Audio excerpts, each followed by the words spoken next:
Mbanje kubasuhuza mbifuriza ikaze kuri Cecile Show TV. Inshuti zanjye ni ubwa mbere mumbonye kuri kamera, nifuje kubasuhuza turi kurebana. Hobe hobe hobe! Uyu munsi nabateguriye akantu keza cyane. Nifuje kubatembereza ahantu heza cyane. Muze tugende mbereke. Uyu munsi nifuje kubereka ahantu heza cyane twatembereye ku mazi, ariho Dorana Garden. Dorana Garden ni intara ya Faruni, ni muri Faruni. Faruni ni umujyi, intara ikaba Dorana. Muze rero tugiye gutembera mbereke ibyiza bya hano Dorana Garden. Aha rero ndimo ndabereka amacumbi ushobora kubamo waje gutembera. Aha ni ikibuga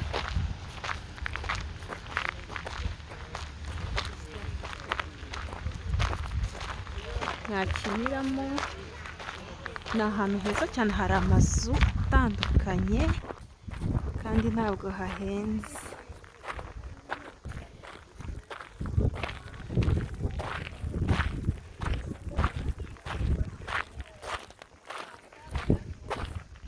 Iyi ni ikarita y'uburyo wazunguruka hano muri ubu busitani bwaho. Ubu busitani ndi kubereka buri muri Sweden.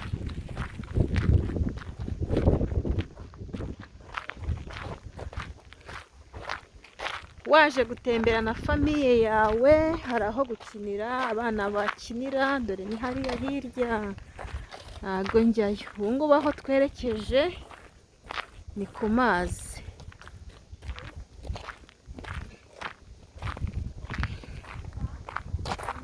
Muri Sweden rero abantu bamenyereye gutembera, abenshi baba bifitiye amamodoka, za modoka z'inzu.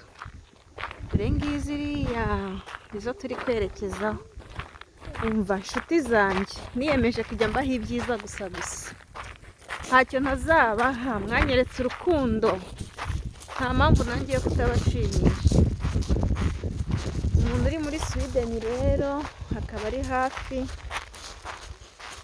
ya Dorana cyangwa akaba atuye muri Faruni, ahantu kuhatemberera biraryoshye cyane. Hari amacumbi cyangwa ari gurupe runaka cyangwa famiye runaka, ahantu kuhatemberera ntako bisa.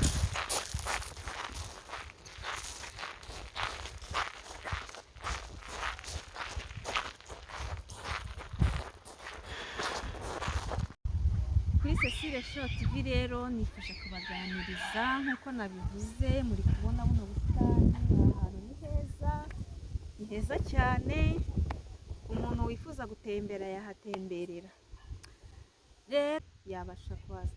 Mbonera akanya ko gusuhuza no gushimira umuntu wese ukurikiye Cecile Show TV. Ndabasuhuje mwese, ndabahobeye. Umva, urukundo mu nkunda nanjye nirwo mbakunda. Muri abantu beza, muri abantu b'abagabo. Umuntu wese wakoze subscribe we ndamusuhuje.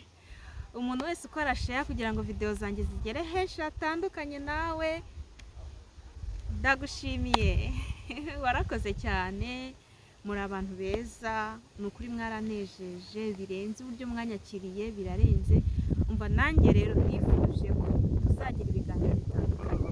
Ntabwo ari uguteka gusa, tuziga kwiyitaho, kwita ku bana bacu, ibintu byinshi bitandukanye, ubuzima, mbese ibiganiro, kuganira, gusetsa, kubashakira abatumirwa. Umva mushonje muhishe, Cecile Show TV yaje kubamara irungu. Ubu rero nk'uko nabibasezeranyije, tugiye ku mazi mbereke hano. Umva ko ari ikiyaga kinini, ni kinini cyane.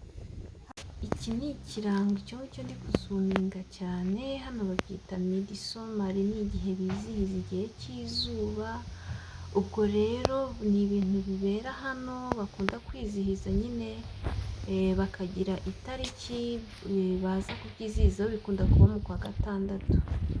Izi nazo ni za modoka nababwiraga zideplasa, ni ukuvuga ni inzu zideplasa, ni inzu z'imodoka.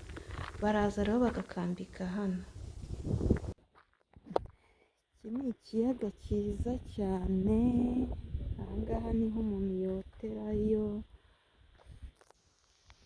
niho wokereza iyo wahatemberereye.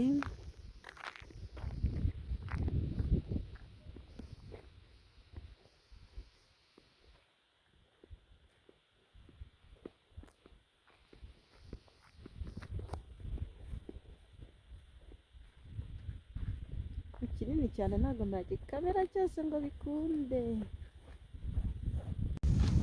Ku muntu wifuza rwose kuruhuka, guta siterese, umva aha hantu ndahamushimiye, ni ukuri muzahagere pe, ni heza cyane sinzi ukuntu nabisobanurira, ni ukuri pe, ufite ubushobozi rwose nta mpamvu yo kutajyayo. Mu gusoza rero nifuje kubereka izi mbuto ziri muri iyi gadeni tuvuye gutembera.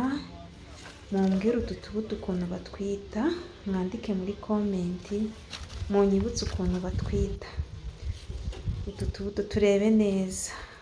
Nanabashimira mwakoze kubana nanjye, Uwiteka abagirire neza, abahe umugisha. Mwibuke gukora like, share na subscribe.